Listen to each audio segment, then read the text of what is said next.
Ok, alors c'est parti. Alors juste... ta, ta, ta, ta.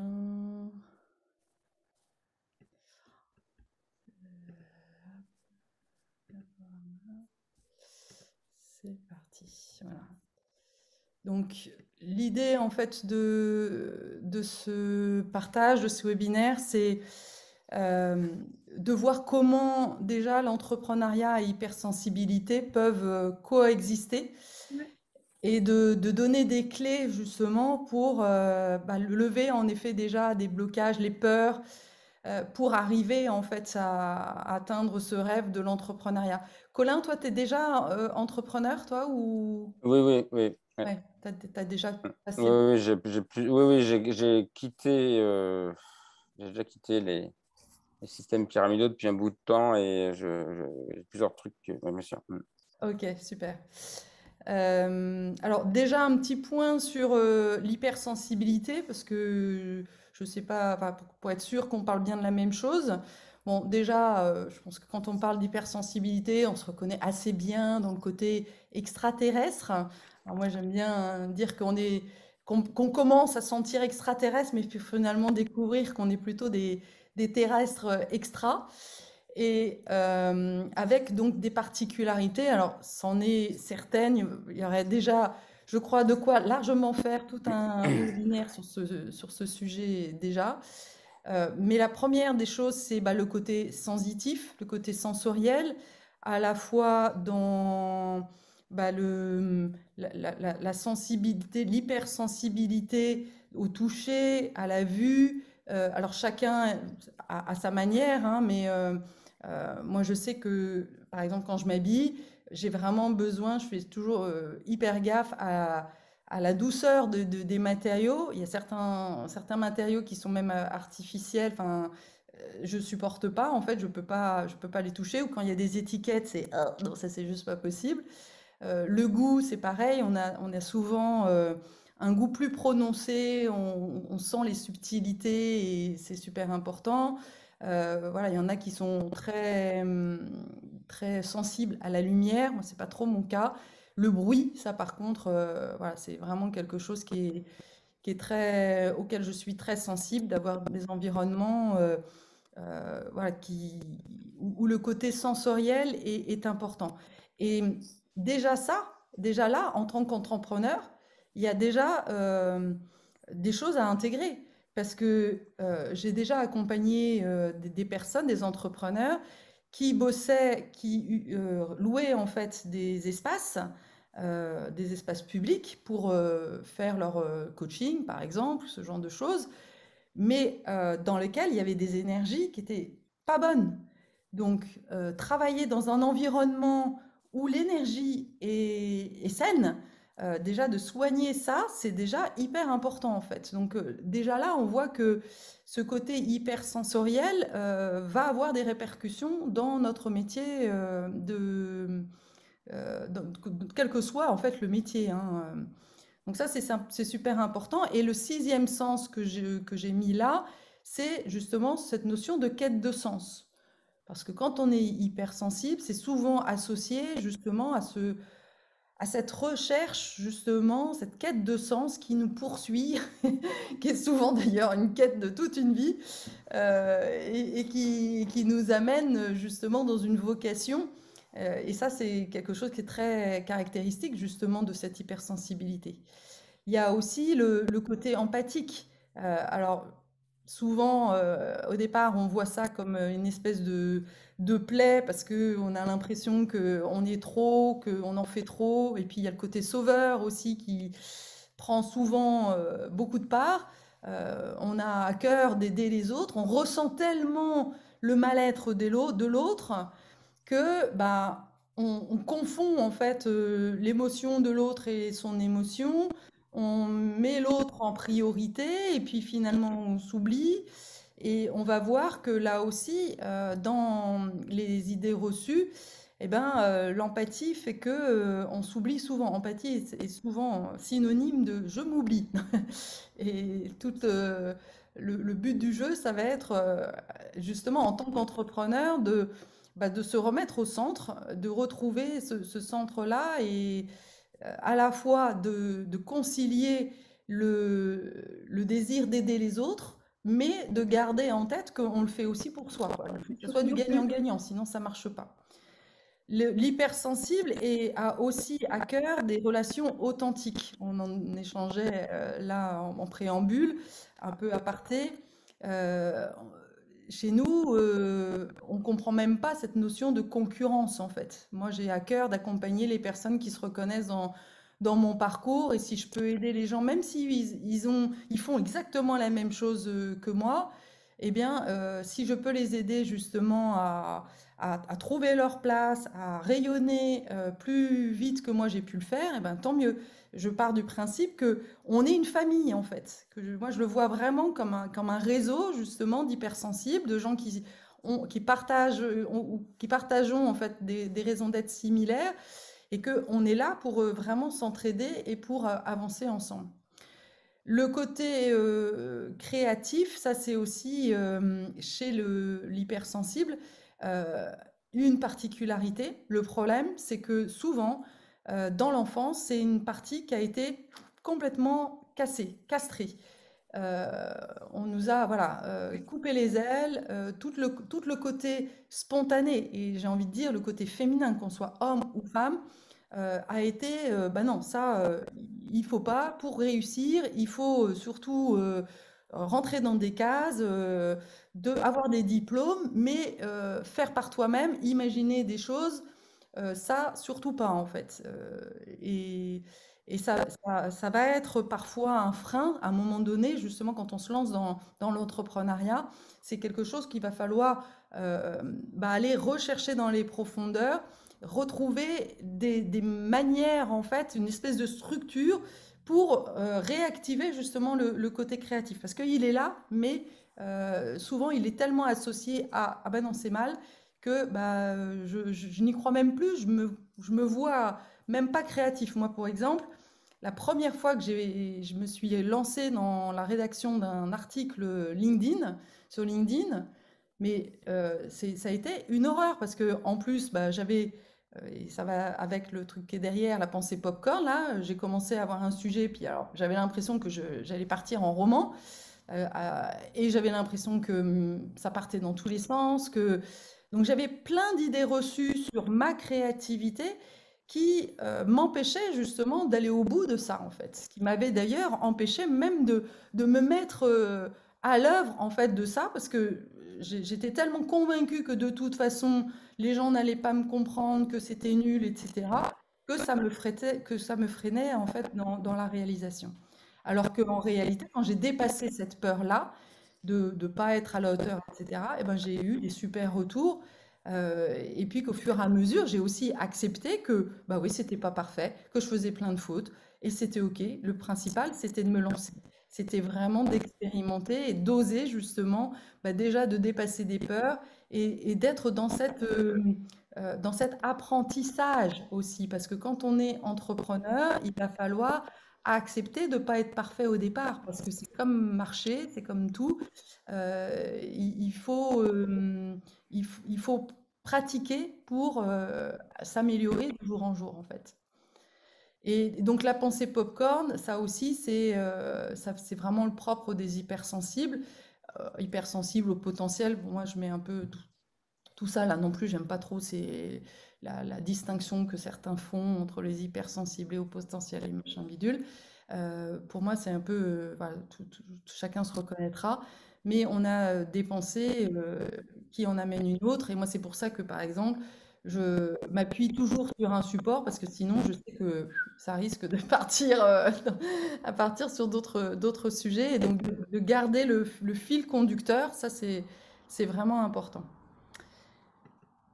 Alors, l'idée de Shine, en fait, part du constat suivant, justement, par rapport à l'hypersensibilité. Je vais vous demander de couper vos micros parce que j'entends des petits grésillements, justement, et je me demande si c'est pas lié à vos micros qui peuvent être ouverts. Donc, si vous pouvez couper vos micros, c'est super, merci. Voilà, c'est le côté hypersensible qui entend des petits trucs et qui perturbe. Euh, Donc, quand on est hypersensible, l'idée reçue, c'est qu'on a le choix entre soit se suradapter à un monde de brutes pour gagner sa vie.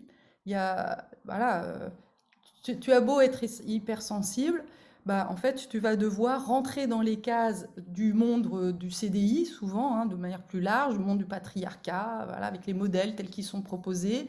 Et tu vas serrer les dents, tu vas t'adapter, parce que le but du jeu, c'est de gagner sa vie, c'est d'avoir un salaire et souvent c'est associé. Il y a la sécurité, elle est dans ces grands groupes-là, en fait.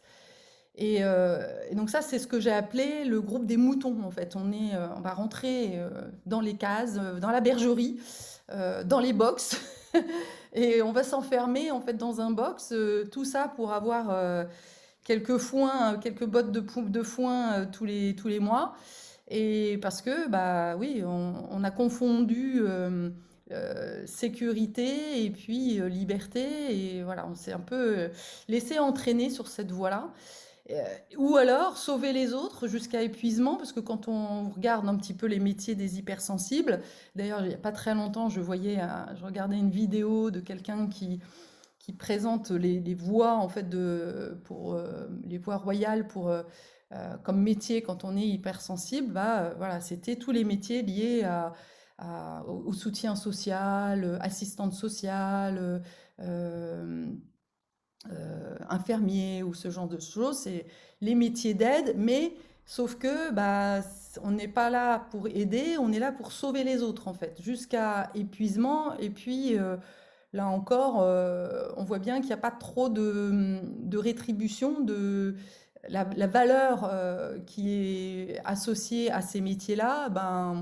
Euh, les infirmiers, on a bien vu pendant le confinement, ils ont eu le droit à des applaudissements, mais à part ça, euh, ils étaient quand même les premiers sur le front et en fait, ils n'ont pas été plus rétribués. Et quand on connaît un petit peu les conditions de travail des infirmiers, c'est juste complètement aberrant en fait. Ou alors, donc soit on a le droit d'être un mouton, de rentrer dans des cases parce que on est rentré dans la case de la sécurité, ou alors on est un mouton noir et on se fait rejeter quand on exprime des vérités, quand on essaie d'exprimer ses talents, de montrer que non, on peut faire différemment. Tout de suite, en fait, on se fait rejeter. Moi, je suis une super championne du monde, hein. Je rejetais 2 fois, quand même virée 2 fois du système. Mais ça fait du mal parce que quand on a une blessure de rejet, forcément, on sort en disant mais qu'est-ce que j'ai fait de mal en fait?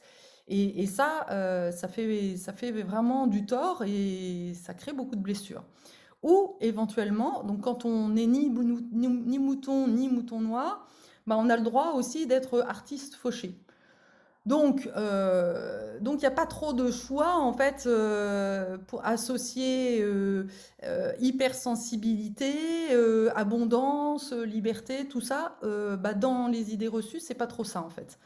Donc résultat, soit tu as le droit d'être enchaîné, de te suradapter, donc de finir en burn-out hein, souvent, ou tu es une passionnée, mais alors du coup tu dois accepter d'être fauché. Et moi, j'ai mis plus de 10 ans en fait pour trouver les clés pour comment réussir à concilier à la fois ma singularité, ma différence et à la fois me permettre de vivre de qui je suis en fait et de d'oser rayonner qui je suis, accepter de gagner de l'argent sans avoir ce sentiment de culpabilité, sans avoir l'impression de trahir qui que ce soit. Donc, moi, j'ai fait des études de commerce, voilà, donc j'étais bien dans le moule hein, de la sécurité. Ensuite, j'ai grimpé les échelons des grosses entreprises en tant que marketeuse. Et puis, en 2003, on a eu une opportunité d'expatriation.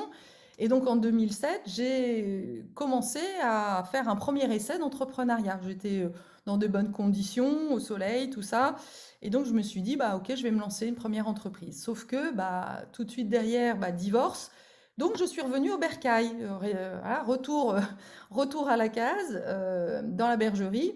j'ai continué en fait à monter les échelons et puis j'ai été VP marketing, voilà. Et puis à un moment donné, bah, vu que mon destin, c'était pas franchement d'être dans une boîte, mon corps a commencé à parler. Et là, j'ai commencé une descente aux enfers, cancer.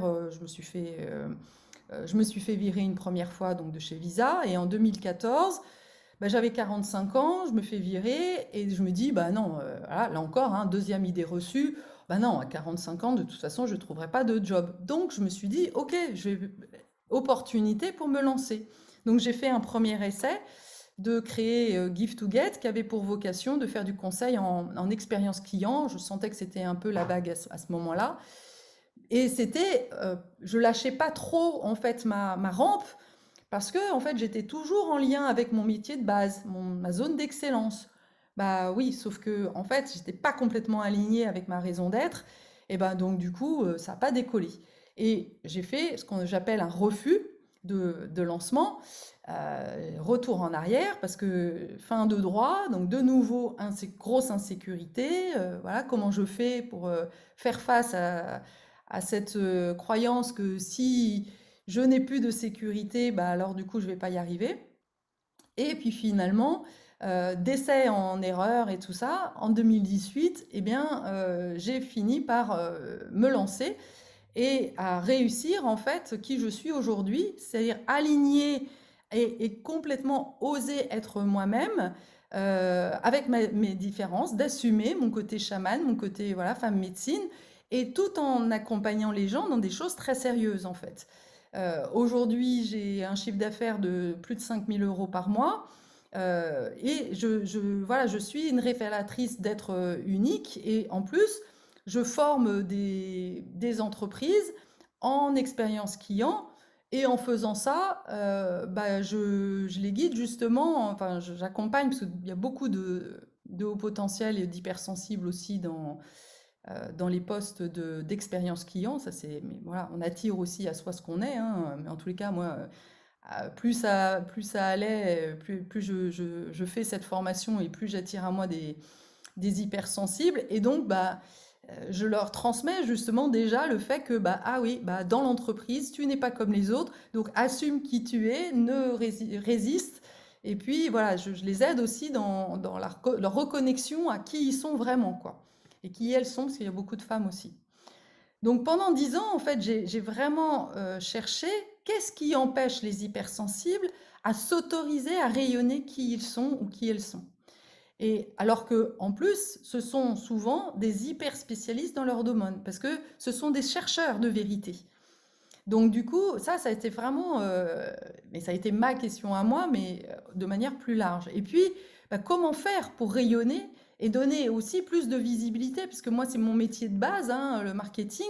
Comment je peux faire pour permettre à ces hypersensibles de rayonner, de donner plus de visibilité justement aux entrepreneurs hypersensibles qui sont porteurs justement de projets qui ont du sens, qui sont pour moi, même au-delà de projets qui ont du sens, qui sont pour moi les créateurs, les co-créateurs du monde de demain, quoi. Ça, moi, c'est vraiment une certitude, même s'ils ont la trouille d'être visibles et que pour les femmes, elles ne sont pas toujours douées en technique. Et quelque part, c'est un peu, bah, ça a été un peu mon parcours en fait, parce que même si j'étais dans le digital, j'aime pas trop me prendre la tête, donc j'aime bien trouver des outils simples. Et une des premières clés, en fait, ce que j'ai compris dans ce qui fait que on s'empêche en tant qu'hypersensible justement de se lancer en tant qu'entrepreneur, c'est ce qui est associé justement à l'hypersensibilité. Et là, j'ai repris une citation que j'ai entendue récemment de Frédéric Midal, qui m'a fait trop rire, qui dit être hypersensible n'est pas être une petite chose. Et j'ai rajouté perdu. Et c'est vrai que quand on parle d'hypersensibilité, souvent c'est associé à la victime, à voilà, vraiment la pauvre petite chose qui est complètement submergée d'émotions et puis qui ne sait pas s'en sortir, etc. Alors qu'en réalité, derrière l'hypersensibilité, il y a des vrais dons. Et donc du coup, bah, l'enjeu, c'est justement de rayonner sa différence d'être décalé et de gagner correctement sa vie. Mais il y a vraiment derrière des énormes croyances que on ne que être décalé, que l'on ne peut pas faire rayonner sa différence, être décalé et gagner sa vie. Voilà. Et donc, le principe, en fait, l'idée de Shine, c'est justement d'apporter une vision unique, comme un espèce de symbole qui permet cette reconnexion à quatre éléments, quatre directions de la roue médecine. Et les quatre éléments, bah, c'est les quatre éléments fondamentaux. Donc, c'est l'air, c'est-à-dire derrière l'air, c'est la liberté d'être, c'est le côté individuel, c'est ouais, tu es comme tu es, et donc déjà de reconnaître en fait cette individualité, cette différence, et de l'associer avec la terre. Ah, mais oui, je peux être différent des autres et à la fois avoir de la valeur. Oula, mais déjà ça, c'est pas toujours évident. Et puis la société, elle te montre pas tout à fait ça, surtout en ce moment, hein.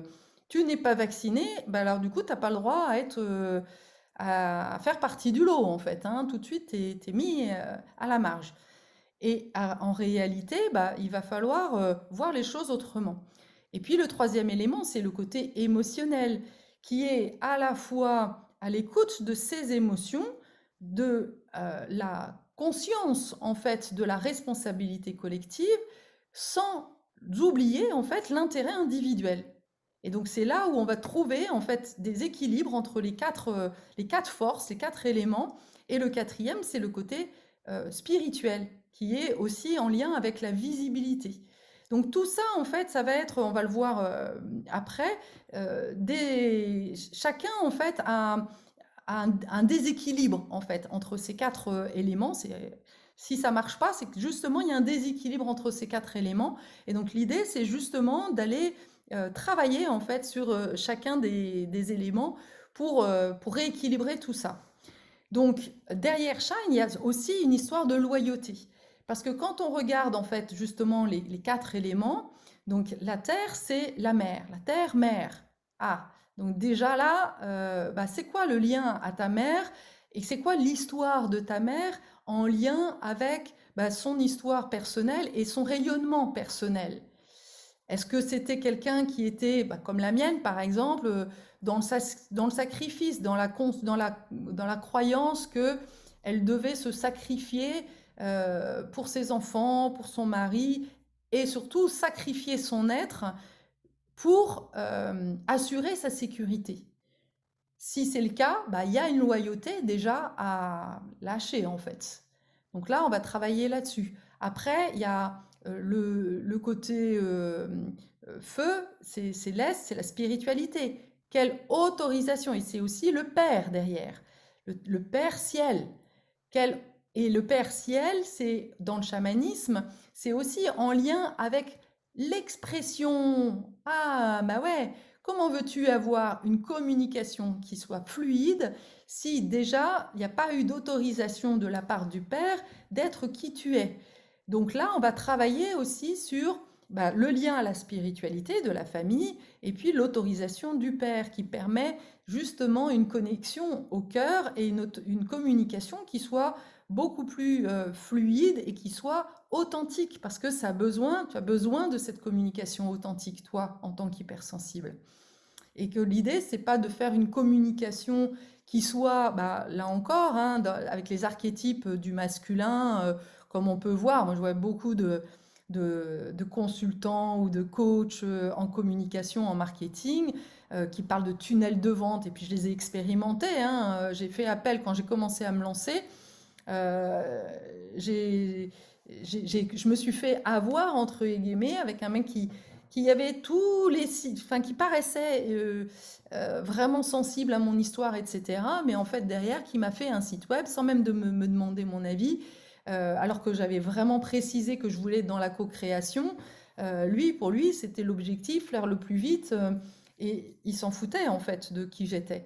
Donc il y a besoin de trouver des personnes qui soient dans cette même vibration que toi pour justement t'assurer que d'avoir une communication qui soit bien juste en fait, qui soit à la fois en résonance avec tes propres clients et à la fois en adéquation avec qui tu es. Et puis, Voilà, le côté, le sud, l'air, c'est le côté spontané. Comment on va pouvoir apporter à la fois de la structure, ça c'est super important. Donc là, on est encore dans le pair, la structure, mais aussi euh, une structure qui te permette aussi de te lâcher. C'est pas, voilà, de pas avoir un prompteur. Là, par exemple, ce soir, j'ai une présentation, mais derrière, je me laisse inspirer en fait des exemples qui me viennent spontanément en fait, et je suis pas enfermée. Et donc ça, c'est super important. Et le côté haut, c'est la responsabilité au collectif, c'est le côté émotionnel et c'est le lien aussi au cœur. C'est-à-dire que là, c'est super important pour avoir une communication qui soit à la fois attractive mais en adéquation, d'être toujours relié au cœur et d'être vraiment dans ce désir de donner, donner, et, voilà, et de contribuer en fait à, à répondre à des douleurs de tes clients. Le problème, c'est que la plupart des formations et des accompagnements marketing pour entrepreneurs ou entrepreneuses, alors pour la petite histoire, j'utilise toujours le féminin aussi pour des questions de rééquilibrage, hein, parce que dans notre société bien patriarcale, ben, on nous a appris que le masculin est celui qui prévaut.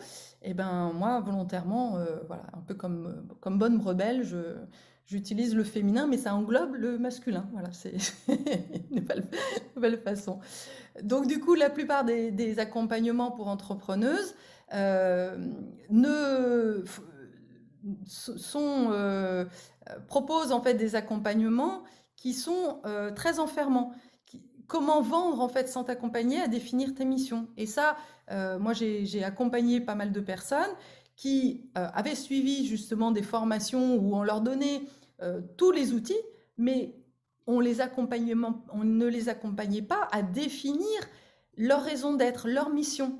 Et ça, c'est super difficile en fait. C'est vraiment quelque chose parce que souvent, ta mission, ton don, en fait, ta valeur ajoutée, c'est ce que tu fais le plus simplement du monde. Et donc, là encore, dans les idées reçues, ce qui est facile pour toi, ah ben non, ça n'a pas de valeur. Tu peux pas gagner ta vie en faisant un truc qui est facile pour toi. C'est très loin, en fait, des principes qu'on nous a appris. Il faut faire des efforts. D'ailleurs, travail, c'est tribalium. Il faut souffrir pour travailler, c'est normal.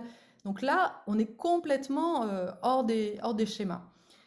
Et puis, la plupart des accompagnements proposent des tunnels de vente avec voilà, toujours ce focus sur vendre à tout prix et qui n'est pas vraiment dans le respect de ce lien de confiance avec ta communauté, avec les tiens. Quand on est hypersensible, on a à cœur d'accompagner ce que j'appelle les miens, en fait, les gens qui me ressemblent, qui font partie de la même famille que moi.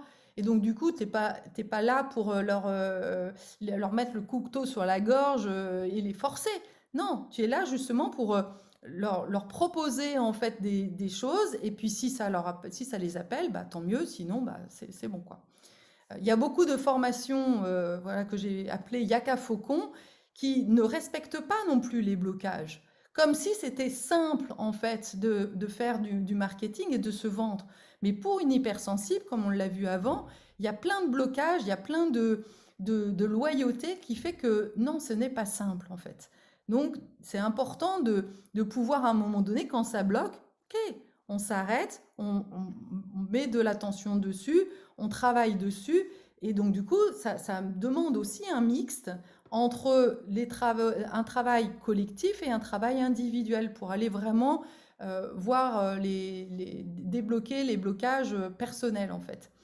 Et puis, il y a beaucoup de formations aussi très top-down, très professorales, pardon, sans interaction.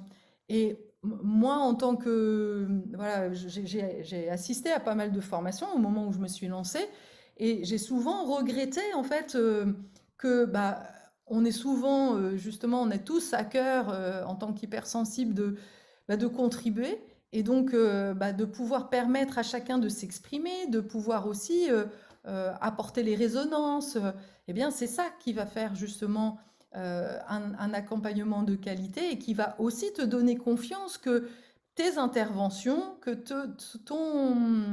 ouais, qui tu es, a de la valeur en fait. Et c'est en l'expérimentant lors d'une formation, tu vas apprendre et à la fois tu vas donner. Et c'est ça aussi qui va te permettre aussi de gagner en confiance. Et puis l'idée, c'est aussi d'apporter un environnement qui soit vraiment bienveillant et qui permette à chacun eh bien, d'être en vulnérabilité, d'être en fragilité. Et puis, la plupart des formations sont, encore une fois, soit sur la technique, soit sur l'état d'être, mais il y a rarement de... Voilà, il faut choisir en fait. Alors que pour moi, l'enjeu, c'est justement de trouver le bon équilibre en fait. Donc, quand j'ai créé justement Shine, avec cette dimension, parce que j'ai mis 5 dimensions, pour permettre justement à chacun de réaliser son rêve, de réussir en fait. Alors, c'est quoi justement ce principe de Shine que j'ai symbolisé par la trappe-rêve? Parce que c'est vraiment, pour moi, cette dimension-là. Donc, la première des choses en fait que propose Shine, c'est de connaître ta mission, même si aujourd'hui c'est un peu dans le brouillard. Tu sais ce que tu proposes, mais tu ne sais pas forcément le mettre en mots. Il y a plein de choses. Souvent, on écoute tout de suite aussi hein, quand on est hypersensible. Donc, du coup, c'est pas toujours très clair. On va apprendre aussi à construire des messages éclairants pour attirer, même si on ne sait pas forcément communiquer, même si on n'a pas de technique, eh bien, justement, tu vas avoir en fait une structure autour de laquelle tu vas pouvoir construire des messages éclairants, inspirants, qui vont attirer à toi les personnes plutôt que de leur vendre quelque chose. C'est le but. Et puis, on va aussi apprendre à dompter en fait nos pensées, les peurs, pour sortir du coach, de l'artiste, de l'accompagnant fauché qui n'a pas de valeur. Donc tout ça, on va travailler là-dessus parce que l'idée, ça va être aussi de construire des programmes, non pas de se vendre à la séance ou tout ça, mais de faire des programmes qui sont vraiment transformateurs et de vendre justement cette valeur ajoutée de ce que tu vends. Tu vends une transformation et c'est ça, en fait, que l'on va co-construire. Donc, on va co-construire un programme à forte valeur ajoutée, justement, et là, on va travailler aussi sur cette notion de culpabilité. Moi, je l'ai traversé, hein, j'avais vraiment à cœur d'avoir ma part de colibri, de faire ma part de colibri, et puis j'avais une espèce d'idéologie de dire oui, mais moi, je voudrais aider tout le monde. Ouais, mais comment je fais pour accompagner tout le monde et à la fois pour continuer à avoir du temps pour me former, continuer à pouvoir donner de la valeur. Et puis, j'ai pas de honte à dire que bah oui, j'ai besoin d'un certain niveau de vie et c'est OK en fait. Et c'est aussi pour me permettre de continuer à inspirer plus de monde. Et donc, du coup, bah, l'idée, c'est vraiment de construire un programme à valeur ajoutée, alors plus ou moins forte selon chacun, hein, c'est là aussi où il n'y a pas d'obligation, mais il faut comprendre en fait c'est quoi tes valeurs, c'est quoi tes besoins, et de construire justement un programme ou une offre en tous les cas qui soit en accord avec tes valeurs. Et l'idée aussi, c'est d'être libre financièrement et de devenir un modèle justement pour les générations futures, de montrer en fait, d'incarner. Euh, Merci Mohamed de fermer ton micro s'il te plaît. Ok. Je donnerai la possibilité enfin de poser des questions si tu le souhaites. Merci. Sinon, ça fait des grésillements et en tant que bonne hypersensible, ça perturbe mon attention. Mais bienvenue. Donc, être libre financièrement, bah oui, justement, quand on quitte la sécurité, on a besoin d'avoir aussi une structure qui nous permet d'être rassuré en fait sur ce côté financier. Et grâce à cette structure-là, eh bien, tu vas être rassuré, tu vas pouvoir y aller en fait en tranquillité. Et puis, l'idée, c'est aussi de, voilà, de vivre de ton projet pour faire ta part de colibri, tout en continuant, en fait, d'avoir du temps pour toi aussi, parce que c'est un équilibre. Si on ne travaille pas sur nous et que on n'a pas du temps de libre aussi pour justement euh, bah, être en énergie, hein, garder notre vibration haute, eh bien finalement, personne n'en profite, hein. Moi, j'accompagne beaucoup de coachs ou de thérapeutes qui sont épuisés à force de faire des séances et pour pouvoir gagner suffisamment leur vie. Ils font des séances, des séances, des séances, et puis au bout d'un moment, ils sont complètement épuisés, et puis du coup, ils sont même plus en connexion avec leurs clients, ils se transforment même aussi dans des machines. Et donc là, l'idée, c'est de vraiment donner de la valeur aussi à ce que tu fais, de donner de la valeur aussi à tout ce qui est invisible. Parce qu'un des principes pour moi qui est vraiment important, c'est de se reconnecter aussi, de se réconcilier avec cette notion d'argent, parce que là aussi, quand on commence à changer de niveau de conscience et d'avoir à cœur de faire du bien autour de nous, on tombe vite dans les excès de non, mais c'est bon, j'ai pas besoin de beaucoup d'argent, ça peut être aussi un excès. Et donc, le problème, c'est qu'en faisant ça, on se coupe, on ne permet pas à l'argent de changer de camp. Et pour moi, c'est pas l'argent qui est sale, c'est ce qu'on en fait. Et donc, si justement on permet à des personnes qui sont en conscience, qui consomment justement de manière très juste, en conscience, qui vont consommer dans qui vont dans qui consomment les producteurs auprès de producteurs locaux dans des produits éthiques, etc. On voit bien que là, on fait grossir tout un pan de la société, de la consommation, de l'économie, mais qui est éthique, qui répond à nos valeurs. Sauf que si on n'a pas d'argent, bah, on peut pas contribuer en fait à faire grandir en fait ces égrégores-là.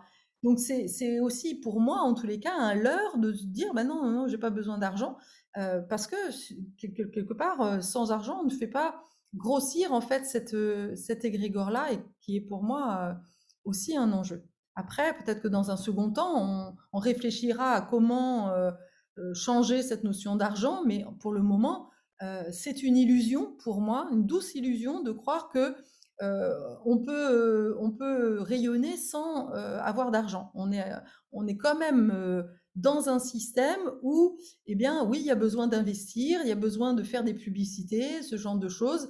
Et donc, du coup, on va avoir besoin d'argent et ça fait partie de notre bien-être aussi.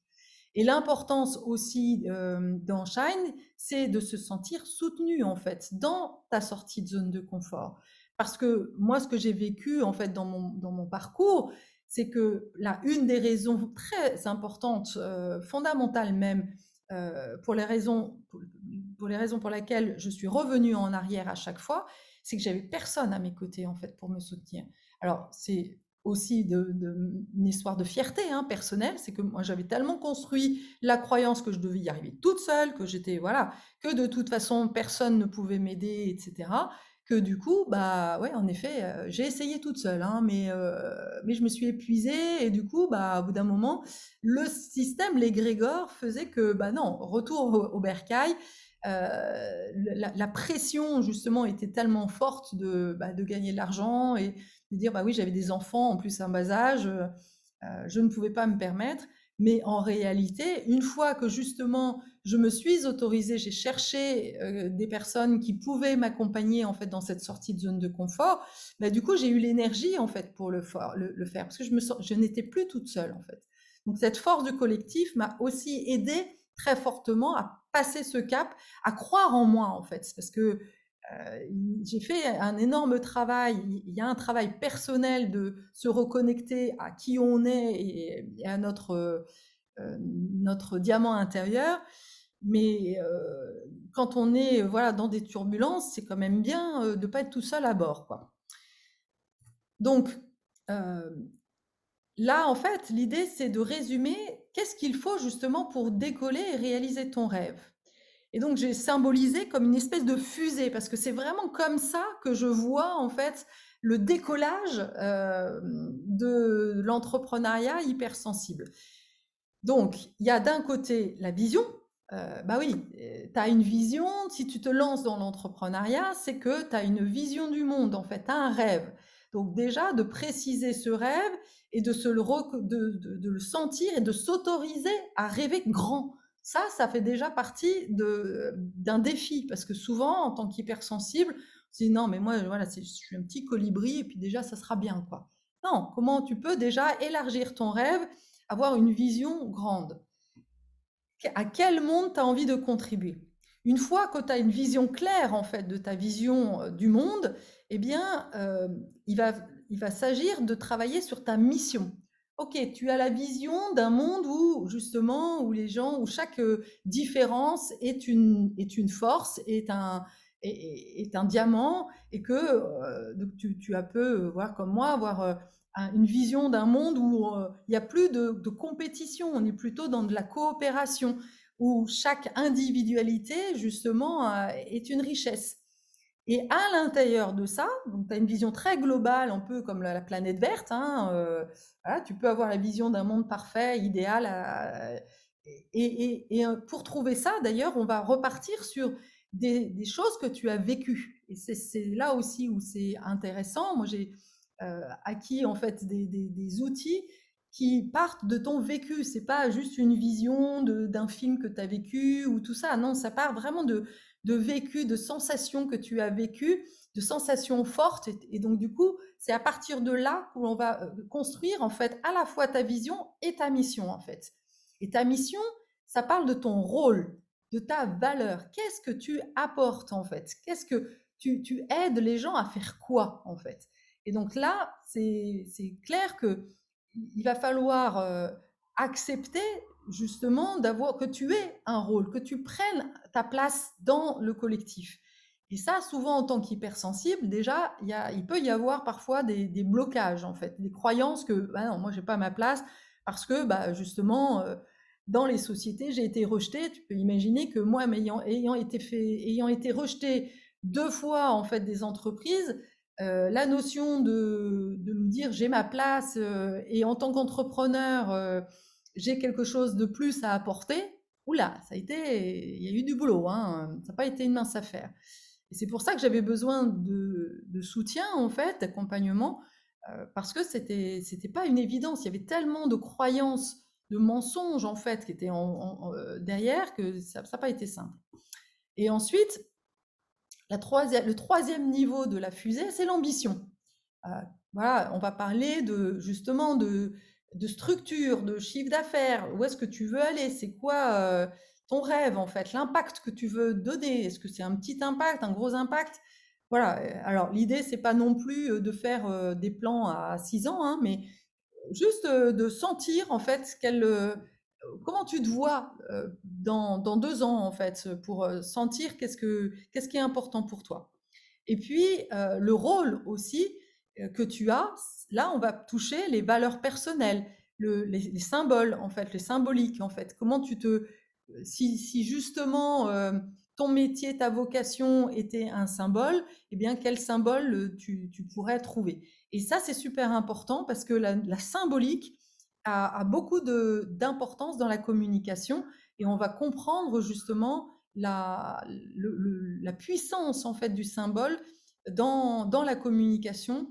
Et tu vois que d'ailleurs dans ce webinaire, j'utilise beaucoup ces symboles-là qui permettent tout de suite en fait de comprendre et de voir qu'on parle un peu le même langage en fait, avec des terminologies ou des idéologies qui sont communes. Et donc du coup, voilà, tout d'un coup, parce que j'utilise par exemple des termes de chamanisme, bah, je cible déjà une certaine catégorie de personnes, en fait, des personnes qui sont un peu sensibles à tout ça. Donc je vais attirer à moi des personnes différentes parce que justement j'utilise des symboles qui me sont propres, qui me sont chers et dans lesquels les personnes vont se reconnaître. Donc ça, en fait, c'est le Weimar. Et le Weimar, c'est une structure en fait qui a été développée par Robert Dills Mais pour moi, elle était insuffisante. Celle-ci, cette structure-là, je l'ai testée pendant des années et pour moi, elle n'était pas suffisante en fait. Il me manquait à chaque fois, j'avais beau avoir travaillé sur ma vision, un peu comme l'ikigai aussi dont on entend pas mal parler en ce moment. J'avais beau avoir fait tout mon ikigai, la mission, etc. Bah en fait, ça décollait pas. Et donc du coup, bah, j'ai continué à chercher, chercher jusqu'à ce que j'ai compris en fait que la 5e dimension qui me manquait, c'était l'autorisation. L'autorisation symbolique du père, en fait. L'autorisation de mes lignées. Et là, bah, c'est là où il a fallu que je travaille aussi sur les ancêtres, en fait, sur les mémoires, sur les blocages. Ah, bah oui, et c'est là où j'ai compris que ah bah ouais, j'ai des lignées, mon grand-père, pardon, est d'origine juive. Ah bah ouais, sauf que quand on est juif, il y a pas mal de blessures en fait associées à tout ça, qui fait que je ne m'autorise pas en fait à avoir de la valeur. J'ai la culpabilité du survivant, et puis bah faut pas faire de vagues, hein. Déjà je suis acceptée en France, donc du coup toutes ces mémoires-là, il a fallu que j'aille les revisiter pour pouvoir m'en libérer en fait. Et c'est ça, ça fait partie des grosses particularités, selon moi, de l'entrepreneuriat hypersensible. Et puis en plus, quand tu es une femme, c'est aussi beaucoup, il y a beaucoup de freins aussi derrière. Donc du coup, pourquoi tu es à l'ouest? Pourquoi tu n'oses pas? Pourquoi tu décolles pas? Pourquoi tu es à cette fausse modestie? Ça, c'est aussi très fréquent en fait chez les hypersensibles. Eh bien, voilà, parce que tu n'as pas eu d'autorisation d'être hors norme, d'être qui tu es. Et donc, du coup, comme je disais tout à l'heure, c'est là où on va aller voir dans les profondeurs de l'inconscient. C'est pas pour rien que 20% des entrepreneuses, déjà, il n'y a pas beaucoup d'entrepreneuses, mais 20% en fait, il y a 20% d'entrepreneuses, et parmi ces 20% en fait d'entrepreneuses, 90% sont en mode survie. Donc du coup, tu vois, déjà là, on voit à quel point on est enfermé en fait dans un schéma que ah non, c'est pas possible d'être une femme hypersensible de surcroît et puis en plus de s'autoriser à gagner sa vie et à rayonner. Va falloir travailler dur en fait sur toutes les croyances, hein. Donc immigrer ne fait pas de vagues. Les pulsions, on va travailler aussi sur le côté pulsionnel, qui est très cher à Carl Jung. Donc la paresse, l'orgueil, les hontes, parce que bon, il y en a souvent un petit paquet, hein. Et puis la notion de spiritualité aussi, parce que quand tu touches à des sujets comme je le fais moi, qui touchent un peu à la spiritualité, bah, on est vite associé à secte, peut-être des mémoires d'anciennes vies où j'ai été sorcière, où j'ai été tuée sur le bûcher. Donc là aussi, ça aide pas, hein. Ou mémoire d'impuissance, de soumission. Donc tout ça, va falloir les travailler. Et donc c'est pour ça que moi j'ai à cœur de faire, enfin de développer un programme qui intègre tout ça en fait, ces aspects-là. Et pour ça, en fait, je m'appuie sur 12 énergies, les 12 peurs, les 12 archétypes à transcender pour s'autoriser à la réussite. Donc là, j'en présente quelques-unes. Je ne vais pas toutes les présenter parce que sinon ça va être trop long. Mais il faut bien comprendre que sur ce chemin en fait du héros, de l'individuation, ce chemin initiatique pour être qui tu es et en plus le manifester dans le monde, eh bien, on va passer par certaines étapes en fait. Il va falloir transcender et aller voir l'ombre aussi de chaque archétype. Et là, je m'appuie sur les travaux de Carol Pearson, qui a fait voilà, un super travail pour aller vraiment chercher le héros en nous, et qui a mis en évidence différentes archétypes que l'on a à l'intérieur de nous. Et l'enjeu, ça va être justement de faire la paix avec tous ces archétypes-là et les énergies en fait qui sont associées.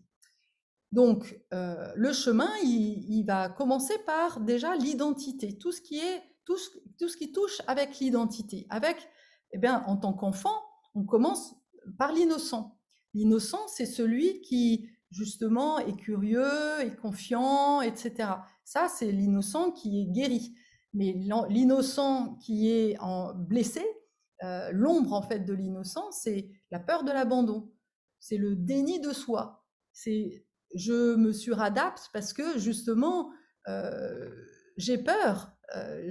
On m'a transmis en fait la peur de l'inconnu, la peur du monde, et donc du coup, bah, j'ai tellement peur d'être abandonnée que du coup, je vais rester en fait dans les rangs. Donc là, l'idée, ça va vraiment d'aller travailler sur ces énergies-là pour retrouver en fait un innocent qui est, qui embrasse justement aussi ses ombres, si besoin, selon voilà les blessures de chacun, pour retrouver en fait, aller retrouver cette part confiante en toi, cet enfant qui est libre justement, spontané. Pour moi, ça a été déjà une vraie recherche. C'est pour ça que le chamanisme m'a énormément aidé en fait de me reconnecter à l'invisible aussi, parce que l'enfant, il est déjà très tôt connecté justement aux esprits. Mais après, on nous coupe vite en fait de tout ça. Et donc de retrouver cette innocence, et à la fois, j'ai même envie de dire que déjà là, la chamane, elle est là en fait, hein, cette part intuitive qu'il faut retrouver en fait. Et puis le deuxième archétype qu'on va découvrir sur ce chemin de l'être, c'est l'orphelin. Bah oui, l'orphelin, lui aussi, il a été rejeté, il se croit tout seul contre tous. Donc il va vivre des trahisons, donc de là à se montrer, au centre, en fait, en tant qu'entrepreneur, tu comprends bien qu'il y a vraiment un travail à faire sur la sécurité intérieure, l'interdépendance. Donc là, voilà, on va aller visiter l'énergie, en fait, de l'orphelin pour comprendre, en fait, où est-ce qu'ont été ces blessures, et pouvoir aller guérir, en fait, ces enfants intérieurs-là pour retrouver un orphelin qui ait retrouvé sa sécurité intérieure, qui n'ait plus peur, en fait, d'être trahi ou d'être rejeté. Et puis, il y a la guerrière, en fait. La guerrière, ben, c'est celle qui va justement oser, en fait, manifester qui elle est. Mais le problème, c'est que souvent, chez l'hypersensible, le côté guerrier, il a été, on va dire, teinté d'abus de pouvoir. Ah oui, puisque tu t'es mis dans des structures patriarcales qui n'étaient pas, où le côté justement guerrier était plutôt dans le dominant-dominé. Et donc du coup, bah, soit tu as joué aussi le côté dominant, soit tu as joué le côté dominé, mais il y a des énergies là qui sont à rééquilibrer en fait. Et donc souvent, il y a soit la peur d'être faible, soit la peur d'être trop puissante, trop, voilà, d'en faire trop, ou de pas, d'être trop présente. Moi, j'ai souvent, en fait, j'accompagne souvent des hypersensibles qui ont tellement peur d'en faire trop, ou d'être, justement, de prendre trop de place, ça fait partie de leur croyance, que bah, du coup, ok, bah, je reste dans l'ombre. Comme ça, non, non, mais c'est pas grave, on me voit pas trop. Et puis, ah oui, sauf que après, te viens pas te plaindre que t'as pas de clients, parce que si on ne voit pas, et puis c'est dommage, parce que si on te voit pas, ça veut dire que les personnes qui te cherchent, ben, elles consomment, elles vont voir des gens qui ne les aident pas. Donc personne n'y gagne en fait. Donc c'est vraiment cet équilibre qu'il va falloir retrouver. Et puis la guerrière, elle va aussi devoir apprendre l'art de la confrontation. Parce que c'est sûr que quand tu commences à sortir en fait de ta grotte, à être visible, et ça moi je l'ai vécu quand j'ai commencé mes chaînes YouTube, bah oui, il va falloir accepter, enfin, à recevoir en fait des gens qui ne valident pas en fait ce que tu fais, qui te critiquent. Donc comment tu reçois ça en fait? Donc là, voilà, faire partie d'un groupe permet justement de pouvoir aussi vivre ces choses de manière plus légère en fait, et d'avoir quelqu'un qui l'a vécu avant toi pour t'aider à traverser ça, et être une guerrière de lumière en fait, pas une guerrière qui envoie balader, mais une guerrière de lumière, et qui n'a pas peur justement de la confrontation. Et puis, il y en a une que j'aime particulièrement, c'est l'empathique. Parce que elle, ben, il va falloir qu'elle apprenne à arrêter de souffrir de croire qu'il faut souffrir le martyre pour gagner sa vie et de se sacrifier pour les autres. Et de se remettre au centre, en fait, et d'apprendre justement l'amour de soi. Et c'est justement en travaillant là-dessus, en travaillant aussi sur ta légende personnelle, que tu vas pouvoir reconnaître, en fait, ah ouais, moi j'ai fait ça. Ah ouais, bah, et là, déjà, il y a comme une réintégration, en fait, de ton parcours. Tu vas voir les choses autrement. Et donc, du coup, tu vas commencer à voir que bah oui, ça a de la valeur, en fait, que ton parcours a vraiment beaucoup de valeur pour les gens. Et ensuite, la deuxième étape, c'est les archétypes qui vont t'aider à prendre ta place. Et donc là, eh ben, le premier archétype, ça va être l'aventurière. L'aventurière, bah, c'est celle qui justement est en quête de la liberté, mais qui parfois est tellement en quête de liberté qu'elle se perd aussi. C'est aussi celle qui peut tomber dans l'autodestruction, dans l'addiction, dans la plainte. Donc là, l'idée, c'est de retrouver cette aventurière qui a un rêve et qui va vraiment suivre l'appel du cœur, justement, et qui va oser renaître à elle-même. Donc tu vois, on va vraiment aller sentir, travailler en fait sur tous ces archétypes et voir ceux et celles, tous les archétypes qui sont plus présents chez toi, qui sont en désharmonie pour pouvoir bah, rééquilibrer et te réattribuer cette énergie-là. Parce que si par exemple tu as dans ton archétype une aventurière qui a fait des expériences justement de ne pas faire comme tout le monde et puis qui, comme moi par exemple dans l'entreprise, j'ai eu un rêve d'accompagner le changement dans l'entreprise, mais résultat, bah, en fait, je me suis fait virer. Donc du coup, bah, chez moi, l'aventurière, elle n'était pas très associée à OK, je suis une héroïne, j'ai le droit à la liberté, etc. Il a fallu vraiment que j'aille guérir en fait ces mémoires de castration quelque part et de comprendre que bah non, c'est pas que moi j'étais pas alignée, il y avait peut-être des choses dans ma communication qui étaient peut-être un peu trop cash justement, euh, et de rétablir un équilibre. Mais surtout, c'est simplement que j'étais dans un environnement qui n'était pas prêt, en fait, à ça. Donc là, c'est pas parce que tu as vécu des expériences par le passé négatives que ça fait de toi quelqu'un qui n'a pas sa place. Donc là, il y a vraiment à redonner en fait le bon sens des choses, parce que souvent on se raconte des histoires. Donc la deuxième chose que je voulais montrer, là, évidemment, on ne va pas tout développer ici, mais c'est la notion de rôle, en fait. Quelle valeur personnelle et quelle symbolique, en fait, on va pouvoir utiliser pour libérer ta créativité. Et là, en fait, dans cette partie-là, eh bien, je vais t'apporter une structure pour justement libérer ta créativité. Et c'est cette structure-là que je présente ici, qui est justement une structure en 4 étapes, qui est à la fois bah, la reconnexion à ta muse intérieure, c'est trouver ta zone de génie, te donner de la valeur. Donc, on va vraiment partir à la recherche de cette muse intérieure, encore une fois, en partant en fait d'expériences vécues qui vibrent en fait très fort. Ensuite, la deuxième étape, ça va être d'apprendre comment attirer à toi en fait des clients. Donc par ton histoire, on va vraiment partir de ton histoire personnelle et on va utiliser un outil qui s'appelle le copywriting, qui est un levier émotionnel et symbolique qui va vraiment permettre de raconter ton histoire et d'attirer à toi des personnes avec justement l'utilisation de symboles. Et puis, la troisième étape, c'est de convertir. Tu offres en fait du contenu à ta cible. Et l'idée, c'est, bah oui, si vous voulez en savoir plus, si vous voulez aller plus loin, bah du coup, il y a une offre. Et puis là, je te présenterai un processus ultra simple, pas de tunnel de vente, etc. Parce que pour moi, pour commencer, c'est pas utile. Il y a besoin, voilà, de simplicité. On peut repartir sur des choses très simples.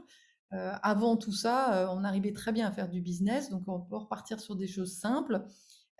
Et donc qui permettent justement de convertir les prospects en clients et ensuite de rayonner, qui permet là de transformer tes clients en fans. Moi, par exemple, je demande à mes clients si ils veulent, ils acceptent de témoigner sur ma chaîne YouTube, ce qui permet justement aux personnes qui se posent des questions bah, d'être rassurées, de voir que, bah, d'avoir le feedback des gens et du coup de contribuer à nourrir un petit peu et à rayonner un petit peu plus. Parce qu'il y a ce que je dis, et quand c'est les clients qui en parlent, c'est encore mieux en fait. Donc l'idée, c'est vraiment de changer en fait un peu les perspectives et de passer du prospect intéressant que donc dans les techniques marketing habituelles, voilà, il y a les clients, il faut les saisir, il faut voilà, à plutôt à des prospects qui sont amoureux de ton offre en fait, qui se reconnaissent tellement dans ce que tu proposes que bah, finalement tu les amènes naturellement à te choisir en fait. Et ils sont amoureux parce que ils sont sur la même longueur d'onde en fait. T'as rien à offrir, t'as rien à offrir, t'as tout à offrir en fait. T'as rien à vendre, pardon, t'as tout à offrir. Et ils le sentent en fait parce que une des raisons pour lesquelles aussi, selon moi, on a en tant que hypersensible, souvent on travaille entre nous, c'est parce que justement on sent que c'est authentique en fait, on sent qu'il y a une vraie volonté en fait d'accompagner, d'aider et que ça part d'une expérience personnelle et que on en a marre en fait des trucs tout faits, des structures là et qu'on a besoin, qu'on cherche plutôt d'ailleurs des mentors que des formateurs. C'est plutôt ça en fait qu'on cherche en fait, des guides pour t'accompagner. Donc le copywriting, c'est vraiment une technique qui est utilisée d'ailleurs dans tous les scénarios de super-héros. C'est l'art de rédiger des messages impactants pour impacter et aimanter, en fait, intéresser ses prospects. On est très loin justement du marketing qui est lui plutôt manipulateur. C'est parce que c'est surtout l'intention d'ailleurs qui change en fait. Et l'outil, encore une fois, bah oui, on pourrait l'utiliser à des fins de manipulation, mais à partir du moment où l'intention est noble et qu'en plus on est généreux, bah en fait, encore une fois, ça vibre en fait, ça transparaît et du coup, ça permet de trouver ça te permet de te mettre en contact aussi avec tes clients. Et même s'ils n'achètent pas, c'est pas grave en fait. On construit une communauté et petit à petit, c'est ça qui fait que ta visibilité augmente et qu'au fur et à mesure, bah, tu vas trouver ta cible et ton audience. Et pour ça, en fait, pour faire du copywriting, on va travailler sur ta légende personnelle. Et c'est ça aussi qui va faire la différence entre un marketing, j'ai envie de dire manipulateur ou un peu trop, un peu, voilà, un peu hard, quoi, et un marketing hypersensible, j'ai envie de dire, c'est que derrière, il y a une histoire vraie, en fait, et c'est une histoire qui vibre. Moi, quand j'ai eu l'idée en fait de développer ce programme-là, je me suis dit, c'est parti vraiment d'une intention du cœur. Je me suis dit, mais attends, là en ce moment, il y a plein de gens qui sont confrontés à une vraie question, un vrai questionnement de soit je me fais vacciner, soit bah, je pars, mais waouh, mais comment je fais pour partir bah, en restant en fait aligné et puis en dépassant toutes mes peurs, je me suis dit, mais attends, moi ça, je l'ai vécu en fait, hein, donc je sais ce que tu vis quand tu en es là. Et l'idée, c'est vraiment de pouvoir apporter toute mon expérience, tous mes outils, parce que là, je parle que d'une partie, évidemment, je ne peux pas tout révéler ce soir, mais la façon dont je m'en suis sortie, y a plein de choses en fait. Il y a plein d'outils que je peux mettre à disposition. Et l'idée aussi d'ailleurs de Shine, c'est que ce soit un groupe de pratiques, de personnes qui sont un peu dans la même situation, et du coup qui s'entraident aussi entre eux. Parce qu'il y a mes outils, mais il y a, voilà, chacun à son vécu et c'est aussi de me mettre en résonance, en fait, avec ce que vous vivez au moment précis. C'est pas petit a, machin. Évidemment, il y a une structure, mais en fonction de ce que vous vivrez, eh bien, j'adapterai, je donnerai en fait des outils qui ont besoin d'être transmis en fait. Et là, bah, moi, je connais pas d'autres, enfin, en tous les cas, je n'ai pas vécu ça en fait. J'ai pas trouvé sur mon chemin d'accompagnement qui était aussi en résonance et adapté en fait à ce qu'on vivait en fait. Et ça, moi, je sais que ça m'a manqué, donc c'était l'idée de dire, bah, ce que j'ai pas vu, j'ai trouvé des choses, je garde, et ce qui m'a manqué, bah, je rajoute. Et c'est ça aussi, pour moi, la façon de fonctionner des hypersensibles, c'est qu'on expérimente des choses où souvent comme on est très exigeant, eh bien, il nous manque, on voit toujours les manques, hein, on a ce côté un peu critique souvent, mais c'est critique, il est positif parce que du coup, il te permet de développer quelque chose qui va être un cran plus loin en fait et qui va offrir encore un peu plus que ce que toi tu as reçu. Et c'est ça l'idée en fait.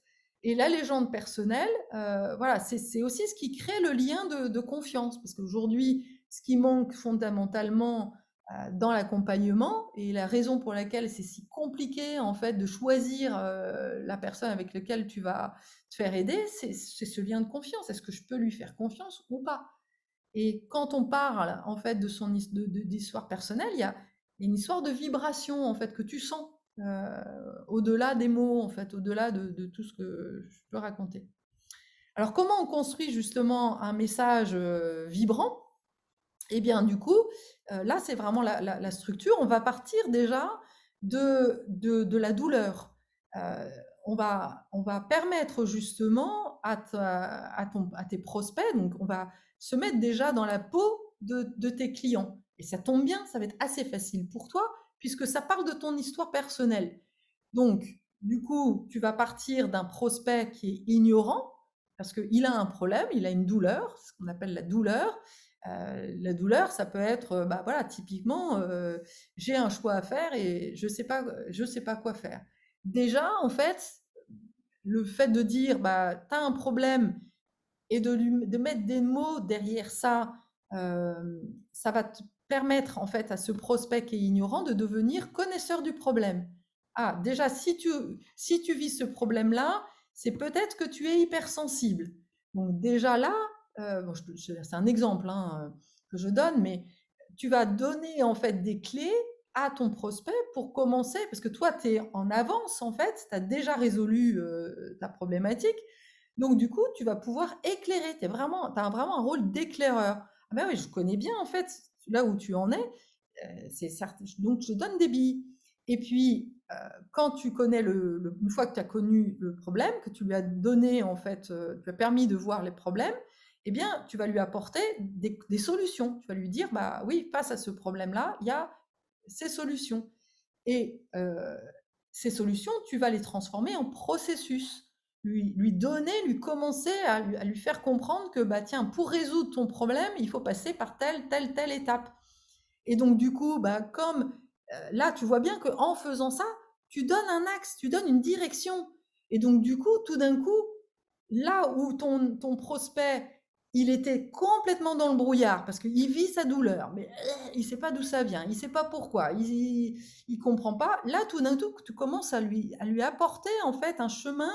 Ah ben oui, en fait, elle a l'air de savoir comment y aller, elle. Hein, donc tout d'un coup, bah, la personne qui était dans le brouillard, elle devient amoureux en fait de ton offre parce que tu lui apportes en fait de la visibilité. Et donc du coup, il est prêt à acheter et donc, du coup, c'est ça, tu lui apportes la solution. Tu l'accompagnes dans la résolution, en fait, de sa solution. Et ça se fait naturellement, en fait, ça se fait sans forcer, parce que juste, tu te trouves sur son chemin, tu es un guide, en fait. Pour moi, je vois vraiment, bah, toi, Sandrine, qui a fait le Festen, c'est vraiment cette idée de phare, en fait.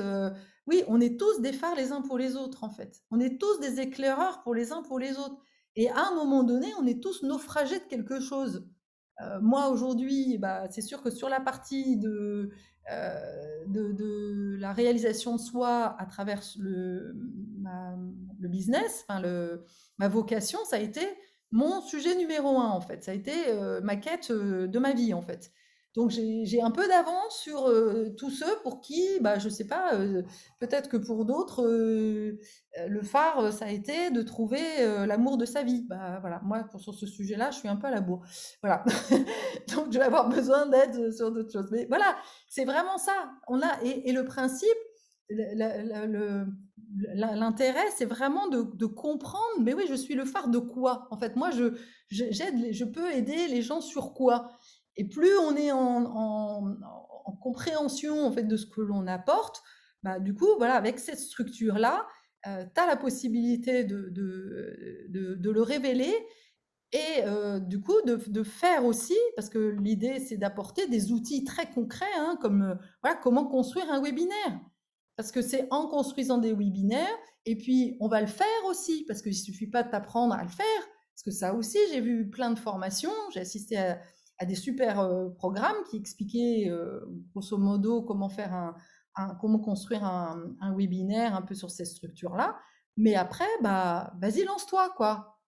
Ouais, sauf que pour moi, de proposer un cadre, là encore, sécurisant, avec un petit groupe où on peut s'expérimenter et puis avoir la résonance, le retour des uns et des autres, pour l'avoir vécu, je peux t'assurer, c'est beaucoup plus sécurisant, hein, et puis ça permet de rééquilibrer et de savoir que, OK, là, je peux y aller, je suis en sécurité, en fait. J'ai testé, j'ai eu des retours parce que voilà, en tant qu'hypersensible, on aime progresser. On a à cœur de ça, en fait.